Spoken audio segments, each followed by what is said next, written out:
Welcome to my channel Success Fiber Classes. आप सब कैसे हैं? आई होप सो आप सब अच्छे होंगे। तो हमने एस्टेट टीजीटी साइंस है उसकी प्रिपरेशन जो सीरीज है वो शुरू कर रखी है, जिसमें हम बायोलॉजी के टॉपिक्स को कवर कर रहे हैं। क्योंकि हरियाणा के अंदर जो एस्टेट का एग्ज़ाम होता है ना, उसमें बायोलॉजी के क्वेश्चंस आते हैं सबसे ज़्यादा।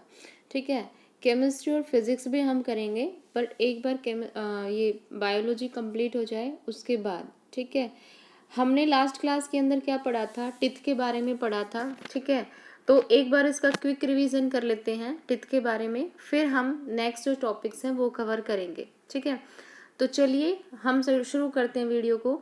मैंने बताया था कि जो टिथ होते हैं वो 4 टाइप के होते हैं: इंसिसर, कैनिन, प्रीमोलर और मोलर। इंसिसर काटने का काम करते हैं भोजन को, कैनिन क्या करता है? उसको फाड़ने का काम करता है, और प्रीमोलर और जो मोलर होते हैं ये दोनों ग्राइंड करने का काम करते हैं। ठीक है, फिर हमने पढ़ा था कि हमारे जो माउथ होते हैं उसमें दो जो होते हैं, जो का मतलब जबड़े, दो जबड़े होते हैं। ठीक है, तो अगर हम बात करें नंबर ऑफ टिथ की, कि कौन से टिथ कितने उसमें नंबर में प्रेजेंट होते हैं, तो ये क्वेश्चन बहुत बार पूछा जाता है। तो आपको यहाँ पर टिथ है वो पता होने चाहिए कि इंसिसर कितने होते हैं, कैनिन कितने होते हैं, प्रीमोलर कितने होते हैं और मोलर कितने होते हैं। तो यहाँ पे जो डेटा दिया है ये एक जो का दिया हुआ है, मतलब एक जबड़े का दिया हुआ है। ठीक है, हम फिर यहाँ से देखेंगे कि दो जबड़े का कितना होगा। अगर हम बात करें इंसिसर की, तो एक अगर हम जबड़े की बात करते हैं तो उसमें इंसिसर कितने होते हैं? 4। कैनिन कितने होते हैं? 2। ठीक है, प्रीमोलर कितने होते हैं? 4। और मोलर कितने होते हैं? 6। ठीक है, लेकिन अगर आपसे पूछा जाए, अब इसमें क्वेश्चन पूछने के दो तरीके होते हैं।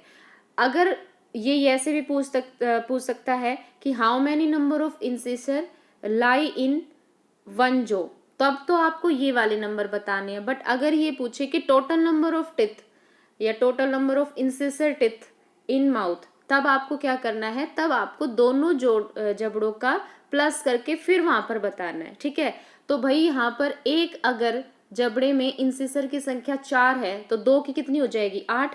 कैनिन अगर 2 है एक में तो 2 में कितने हो जाएंगे? 4। प्रीमोलर अगर एक में 4 है तो 2 में कितने हो जाएंगे? 8। और मोलर अगर एक में 6 है तो दोनों में टोटल कितने हो जाएंगे? 12। ठीक है, तो ये चीज़ आपको ध्यान रखनी है। उसके बाद फिर हम बात करते हैं टंग की। तो इसमें एज सच कोई क्वेश्चन बनता नहीं है। टंग का वही है कि इसमें टेस्ट बर्ड पाई जाती हैं, जिससे हम टेस्ट का काम करते हैं। इसके 3 पार्ट होते हैं। ठीक है, फिर उसके बाद हम बात करते हैं यहाँ पे, अब बात करते हैं मिल्क टिथ और परमानेंट टिथ। मिल्क टिथ आपको पता है क्या होते हैं? जो 6 मंथ की एज तक आते हैं। ठीक है, मिल्क टिथ पहला जो सेट होता है 20 टिथ का, वो 6 मंथ तक आ जाता है और इनको हम मिल्क टिथ बोलते हैं। ठीक है, फिर उसके बाद क्या होता है? 6 से 8 साल की एज तक क्या होते हैं? फिर हमारे ये दांत टूट जाते हैं और फिर परमानेंट टिथ हमारे आ जाते हैं 6 से 8 साल तक की एज के। ठीक है, उसके बाद यानी अडल्ट की अगर हम बात करें तो अडल्ट में कितने टिथ होते हैं? 32। बट अगर मिल्क टिथ की बात की जाए तो 20। ठीक है, उसके बाद फिर हम बात करते हैं नेक्स्ट टॉपिक की, जिसका नाम होता है फेरिनिक्स। ठीक है, तो फेरिनिक्स क्या होती है? तो भाई ये जो फेरिक्स ऑर्गन होता है ये क्या करता है? एक तो जैसे जब हम बोलते हैं, ठीक है, तो जो हमारी आवाज़ गूंजती है, तो एक तो उस आवाज़ की गूंज को मतलब प्रोड्यूस करने में फेरिंक्स है वो रिस्पॉन्सिबल होती है। ये 12 सेंटीमीटर लंबी होती है और हमारा जो पैलेटे होता है, मतलब जो तालू होता है, उसके पीछे स्थित होती है।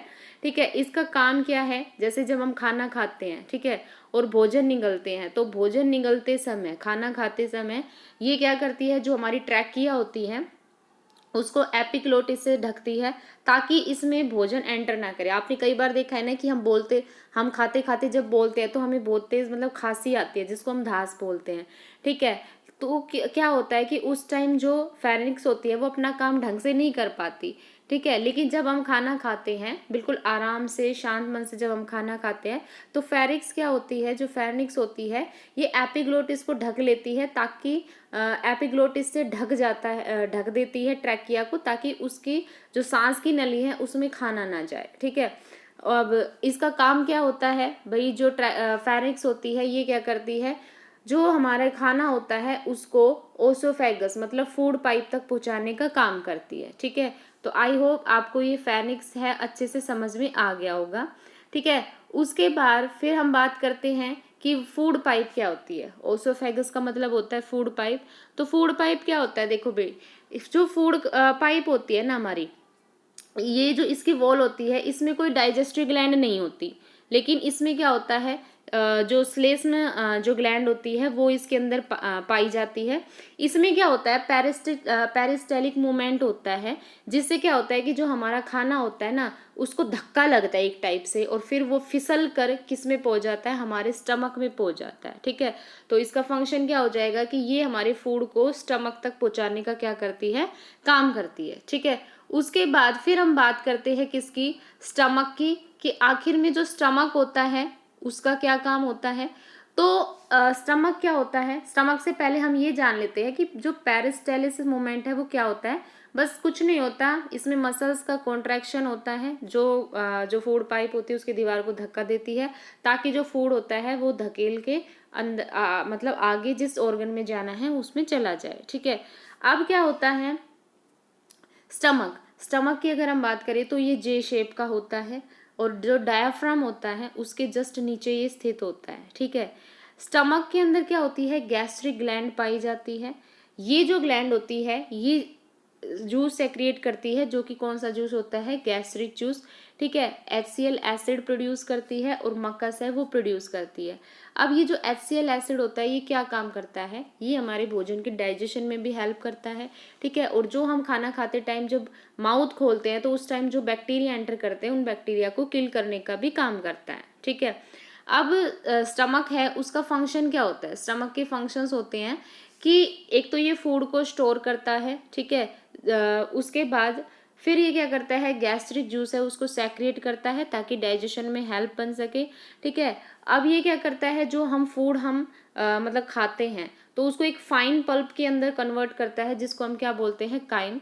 ठीक है, जिससे क्या होता है, गैस्ट्रिक जूस उसके अंदर बिल्कुल पूरी तरह से क्या होता है, मिक्स हो जाता है। ठीक है, और फिर HCl एसिड ये प्रोड्यूस करता है, जो क्या करता है, बैक्टीरिया को किल करने का क्या करता है, काम करता है। ठीक है, आई होप आपको ये चीज़ समझ आ गई होगी। एक बार जो हिंदी मीडियम वाले बच्चे हैं वो भी देख सकते हैं। ठीक है, ये है हमारा स्टमक को हिंदी में बोलते हैं अमाशय। जठर ग्रंथि होती है गैस्ट्रिक ग्लैंड। अब इसके 3 पार्ट होते हैं, एक कार्डिक स्टमक होता है, एक फंडिक स्टमक होता है, एक पाइलोरिक स्टमक होता है।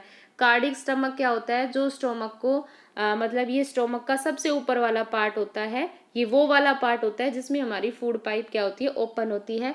फंडिक जो स्टमक है ये बीच वाला स्टमक होता है। तो ये आपको ध्यान रखना है, क्वेश्चन ऐसे भी पूछ सकता है कि बीच वाला जो स्टमक होता है उसको क्या बोलते हैं, तो फंडिक बोलते हैं। और पाइलोरिक होता है, ये स्टमक का सबसे नीचे वाला पार्ट होता है। भाई आपने देखा है ना कि हमारे स्टमक की जो शेप होती है वो कुछ इस टाइप से होती है। तो इसका जो ऊपर वाला जो पार्ट होता है उसको हम कार्डिक बोलते हैं, बीच वाले को फंडिक बोलते हैं, और जो लास्ट होता है ना, जो हमारा इसमें खुलता है स्मॉल इंटेस्टाइन में, तो ये उसका भाग होता है जो हमारी स्मॉल इंटेस्टाइन में खुलता है। ठीक है, तो ये इसका क्या था, काम है। ठीक है, उसके बाद आती है स्मॉल इंटेस्टाइन, कि जो स्मॉल इंटेस्टाइन है वो क्या होती है। देखो, स्मॉल इंटेस्टाइन क्या होती है, 7 मीटर लंबी होती है। ठीक है, अब क्या होता है, स्मॉल इंटेस्टाइन का काम क्या होता है, भाई सबसे ज़्यादा जो हमारा भोजन जो डाइजेस्ट होता है ना वो स्मॉल इंटेस्टाइन में ही होता है। और स्मॉल इंटेस्टाइन के भी कौन से पार्ट में होता है, वो होता है ड्यूोडेनम पार्ट में। ये क्वेश्चन पूछा भी जा चुका है। ठीक है, स्मॉल इंटेस्टाइन के किस पार्ट में हमारी फूड का डाइजेशन सबसे ज़्यादा होता है, तो ड्यूोडेनम पार्ट के अंदर होता है। ठीक है, अब जो स्मॉल इंटेस्टाइन होती है ये हमारी लार्ज इंटेस्टाइन से भी लंबी होती है। इसके 3 पार्ट होते हैं, कौन कौन से, ड्यूोडेनम जो कि सी शेप्ड की होती है। ठीक है, दूसरी होती है हमारी जेजैनम, उसके बाद ये 2.5 मीटर होती है लंबी, और फिर होता है इलियम। ठीक है, ये क्या होती है, 3.5 मीटर की ये होती है। ठीक है, अब इंटेस्टाइन की जो इनर लाइनिंग होती है जिस पर फिंगर लाइक प्रोजेक्शन होती है उसको हम बोलते हैं विली। विली का काम क्या होता है, ये बेसिकली क्या करती है, जब हम खाना खाते हैं और जो एब्जॉर्ब करते हैं तो एब्जॉर्प्शन एरिया को इंक्रीज करने का काम करती है विली। कहाँ प्रेजेंट होती है, जो इंटेस्टाइन की जो इनर लाइनिंग है उस पर फिंगर लाइक प्रोजेक्शन होती है। ठीक है, इंटेस्टाइन की अगर हम बात करें तो इसमें एक ग्लैंड्स होती है जिसको हम ब्रूनर्स ग्लैंड बोलते हैं। इंटेस्टिनल ग्लैंड इसका दूसरा नाम होता है। ठीक है, तो ये हमारा क्या था, स्मॉल इंटेस्टाइन। ठीक है, अब पूछा जाए कि इसमें किस किस का डाइजेशन होता है, तो कार्बोहाइड्रेट, प्रोटीन और लिपिड, ठीक है।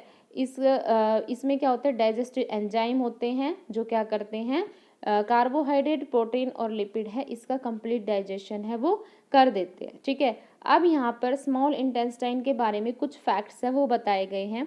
ये कह रहा है कि जो स्मॉल इंटेस्टाइन होती है ना, या इलियम होती है, ये एलिमेंट्री कैनाल का सबसे लंबा वाला पार्ट होता है, मतलब लॉन्गेस्ट पार्ट होता है हमारी एलिमेंट्री कैनाल का, कौन, स्मॉल इंटेस्टाइन, ठीक है। लेकिन इसकी जो लेंथ होती है वो एनिमल टू एनिमल वेरी करती रहती है, वो डिपेंड करती है उनके फूड पर जो वो खाते हैं। अगर हम बात करें हर्बीवोरस की, तो हर्बीवोरस में क्या होता है, स्मॉल इंटेस्टाइन होती है वो लॉन्ग होती है, क्यों, क्योंकि भाई हर्बीवोरस घास खाते हैं, है ना। हर्बीवोरस कौन कौन होते हैं, काउ, हॉर्स, ठीक है, बफेलो। तो इनमें क्या होता है कि जो स्मॉल इंटेस्टाइन लॉन्ग होती है, क्योंकि ये रेसे वाले पदार्थ होते हैं, तो इनको डाइजेस्ट होने में क्या होता है, टाइम लगता है, क्योंकि इनके अंदर क्या होता है, सेलुलोज होता है, तो उनको डाइजेशन के लिए टाइम ज़्यादा लगता है, इसलिए इसकी जो लेंथ होती है स्मॉल इंटेस्टाइन की हर्बीवोरस में वो ज़्यादा होती है। जबकि जो कार्निवोरस होती है, जैसे लायन और टाइगर, जो कार्निवोरस जो मांस खाते हैं, ठीक है, उनमें क्या होता है, स्मॉल इंटेस्टाइन जो होती है वो शॉर्ट होती है, क्योंकि इनके खाने में क्या होता है भाई, ये मीट मांस ही तो खाते हैं, तो उनमें क्या होता है, सेल्यूलोज नहीं पाया जाता। और सेल्यूलोज आपको पता है कैसा होता है, कॉम्प्लेक्स सब्सटेंस होता है जिसको डाइजेस्ट होने में बहुत ज़्यादा टाइम लगता है। तो जो कार्निवोरस होते हैं ना, वो मीट मांस खाते हैं और उनमें ना सेल्यूलोज नहीं पाया जाता, इसलिए उनका जो मांस जो वो खाते हैं वो इजीली डाइजेस्ट हो जाता है ना। तो इनमें क्या होती है, जो स्मॉल इंटेस्टाइन होती है वो कम पाई जाती है। उसके बाद हम बात करें ओमनीवोरस। ओमनीवोरस क्या होते हैं, सर्वाहारी, जो मांस भी खाते हैं और जो मतलब ग्रीन वेजिटेबल्स यानी साग सब्जी भी खाते हैं। तो ओमनीवोरस की बात करें जैसे मैन की, तो यहाँ पर क्या होता है, स्मॉल इंटेस्टाइन होती है वो कैसी होती है, लॉन्ग होती है, ठीक है। अब इसमें आगे क्या है हमारा, आगे बस स्टमक पढ़ लिया हमने, इंटेस्टाइन पढ़ ली। अब हम बात कर लेते हैं इनके जो पार्ट्स की। तो ड्यूडेनम क्या होता है, सबसे ज़्यादा भोजन का डाइजेशन यहीं पर होता है, ठीक है। अगर पूछा जाए कैल्शियम और आयरन का सर्वाधिक जो डाइजेशन है वो यहीं होता है, ठीक है। फिर आता है जेजेनम। जेजेनम के अंदर सबसे ज़्यादा फूड का एब्जॉर्प्शन होता है, ठीक है, ये चीज़ याद रखना, ठीक है। उसके बाद फिर आता है इलियम। इलियम क्या होता है, इसमें क्या होते हैं कि जो बाइल पार्टिकल्स होते हैं, जो बाइल का लवण होता है और जो विटामिन्स होते हैं उनका एब्जॉर्प्शन होता है, वो कहाँ पर होता है, वो इलियम के अंदर होता है, ठीक है। तो आई होप आपको जितने भी फैक्ट्स हैं इसमें वो अच्छे से समझ में आ गए होंगे, ठीक है। मैंने यहाँ पर हिंदी मीडियम दोनों से ही पढ़ाया है, हिंदी भी और इंग्लिश भी, ताकि हमारा कोई भी फैक्ट्स है वो छूटे ना, क्योंकि बायो क्या होती है, इसमें एस्टेट के अंदर डेप्थ में आती है, ठीक है। तो आई होप आपको ये समझ आई होगी, ये जो वीडियो अच्छी लगी होगी, ये चैप्टर समझ आया होगा। इसमें हम और जितने भी ऑर्गन हैं वो हम पढ़ेंगे, साथ में हम यहाँ पर जो स्मॉल इंटेस्टाइन में जो एंजाइम्स है ना, हम उनके बारे में भी बात करेंगे, क्योंकि एंजाइम से भी क्वेश्चन बनते हैं। तो आई होप वीडियो अच्छी लगी, चैनल को ज़्यादा से ज़्यादा लाइक, शेयर और सब्सक्राइब कीजिए। So thank you very much.